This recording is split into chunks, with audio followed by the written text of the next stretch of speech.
Le visage obscurci, sa bouche légèrement déformée, la peau altérée par d'implacables greffes arborant une teinte sombre et inégale, Ibrahima porte les cicatrices profondes d'une brûlure au 3e degré. C'était en 2012 lors d'un accident tragique aux centrales électriques de Touba.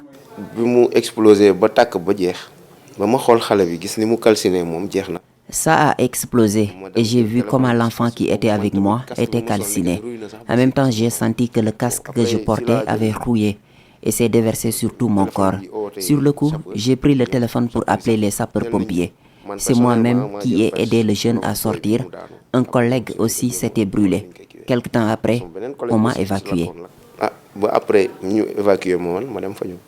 5 jours après l'accident, une évacuation pénible le conduit de Touba à l'hôpital principal de Dakar.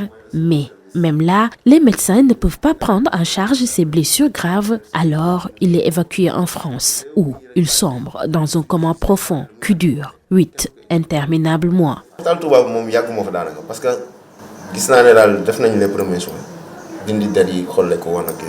Je n'ai pas duré à l'hôpital de Touba.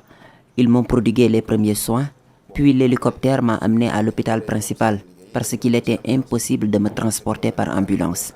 Vu mon état, ils m'ont évacué en France et je suis resté 8 mois dans le coma. Pratiquement, 8 mois et quelques. Et puis, il y a Racine, une autre âme, meurtrie par l'implacabilité de l'électricité. En 2016, une électrocution brutale sur un poteau de courant lui coûte sa main gauche. La Sénélec a pris en charge pour tous les soins et l'évacuation en France et aussi pour la protège. Il y a des greffes, j'ai fait vraiment... J'ai perdu la main gauche, mais j'ai eu des séquelles un peu partout, à la nuque, les épaules et tout. Donc, je suis un peu greffé, au fait. Et d'après le médecin, on peut pas faire des greffes ici. Donc, j'ai été évacué pour ça.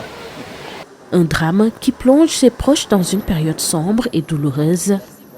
Ma famille, j'aimerais même pas parler d'eux parce que sinon ça risque de...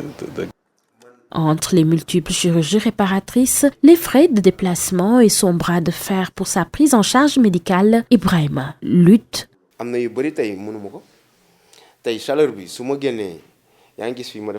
C'est devenu un handicap. Quand je sors dans la chaleur, tout est différent. Je ressens des sensations difficiles pour moi. Sénélec ne sait pas le tort qu'il m'a causé. Non seulement ils m'ont poussé à quitter l'entreprise, mais aussi ils n'ont pas mesuré ce que je subis. Pourtant, l'histoire d'Ibrahima et de Racine n'est pas un cas isolé, c'est un cri d'alarme retentissant pour un besoin criant, un centre dédié aux grands brûlés.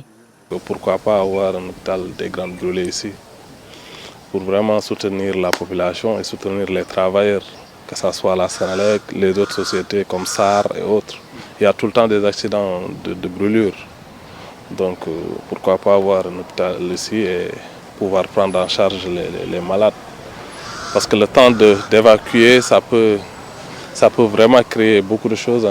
Avec la tenue du congrès de la Société panafricaine en pathologie des brûlures, les histoires d'Ibrahima et de Racine résonnent appelant à une action immédiate. Leur voix amplifie l'urgence des soins et de la recherche ensemble pour changer leur destin.